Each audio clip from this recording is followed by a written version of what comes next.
یا خو زبر یخ، شین کھڑا زبر شا، یخشا، وقف یخشا۔ اب اس میں دیکھیں یہ شین کے اوپر کھڑا زبر ہے اور اس کے بعد یا خالی ہے، یہ دیکھیں آپ کو صحیح نظر آ رہا ہوگا۔ جب اس طرح کا یا خالی آ جائے تو اس کا مطلب ہے کہ اس یا کو نہیں پڑھا جائے گا، بلکہ جو اس سے پہلے شین ہے، شین کے اوپر کھڑا زبر ہے، اس کو پڑھا جائے گا۔ اور جب کسی الفاظ کے آخر میں کھڑا زبر آ جائے تو اس کو وقف کرنے سے پہلے بھی سیم پڑھا جائے گا اور وقف کرنے کے بعد بھی سیم پڑھا جائے گا۔ جیسے یخشا، وقف یخشا، یاسین زبر یس، عین کھڑا زبر آ، یس آ، وقف یس آ، یا تا زبر یت، لام و پیش لو، یتلو، وقف یتلو۔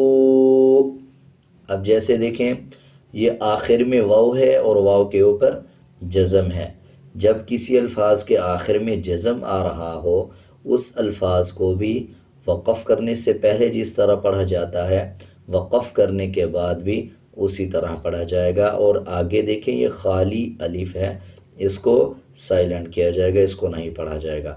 یتلو، وقف یتلو، یا دال زبر ید، عین واو پیش او، یدعو، وقف یدعو، تا جیم زبر تج، رو یا زیر ری، تجری، وقف تجری، یا ہا زبر یہ، دال یا زیر دی، یہدی، وقف یہدی، یا غائن پیش یو، نون یا زیر نی، یغنی، وقف یغنی، حمزہ لام زبر ال، قاف تا زبر قط، القط، وقف القط، حمزہ میم زبر ام، ہا لام زیر ہل، امہل، وقف امہل، حمزہ قاف زیر اق،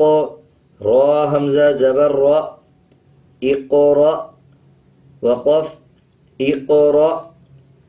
اب جیسے دیکھیں جیسے پچھلے الفاظوں میں سیکھا کہ جب الف کے اوپر جزم آ جائے تو اس کا مطلب ہوتا ہے کہ یہ جھٹکے والا حمزہ ہے، اور جب الف کے اوپر نیچے کچھ آ جائے تو الف حمزہ میں بدل جاتا ہے۔ اسی طرح اگر الف کے اوپر جزم آ جائے یا حمزہ کے اوپر جزم آ جائے تو اس حمزہ کو جھٹکے کے ساتھ ادا کیا جائے گا۔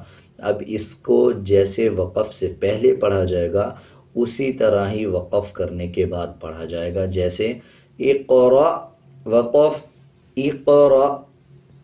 امید ہے آپ کو اچھی طرح سمجھ آ گیا ہوگا۔ اگر آپ کو کچھ سمجھ نہیں آیا تو آپ کومنٹ سیکشن میں بھی پوچھ سکتے ہیں۔